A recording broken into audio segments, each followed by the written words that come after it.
గత కొన్నాళ్ళుగా ముడుపుల వెంకటేశ్వర స్వామి అనే పేరునైతే మనం బాగా వింటున్నాము. అది మరెక్కడో కాదండి, కొత్త వెంకోజీపాలెం గ్రామంలో గ్రామ సంఘానికి దగ్గరలో శ్రీ కోదండ రామాలయం ఉంది. అదే రామాలయంలో 2 సంవత్సరాల కిందట శ్రీ వైభవ వెంకటేశ్వర స్వామి వారిని ప్రతిష్ఠించారు. ఈ గుడి కన్స్ట్రక్షన్ అయిన తర్వాత ఓపెనింగ్ ఇదంతా కూడా మేము దాంట్లో పార్టిసిపేట్ చేశాము.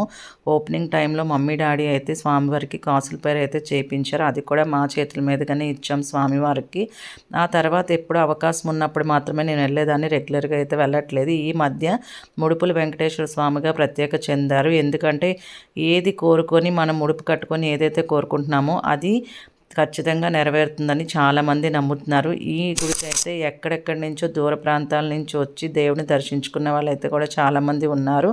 మీరు కూడా దగ్గరలో ఉంటే కనుక తప్పకుండా వచ్చి దర్శించుకొని మీరు ఏదైతే కోరుకుంటున్నారో మీ కోరికని తీర్చుకుంటారని అనుకుంటున్నాను. లొకేషన్ అయితే కొత్త వెంకోజీపాలెం, విశాఖపట్నం. అలాగే ఈ ముడుపు ఎలా కట్టుకోవాలి, ఎన్ని వారాలు చేయాలి, ఎలా చేయాలి, ఏంటి అని మరిన్ని వివరాల కోసం అయితే తప్పకుండా కామెంట్ చేయండి.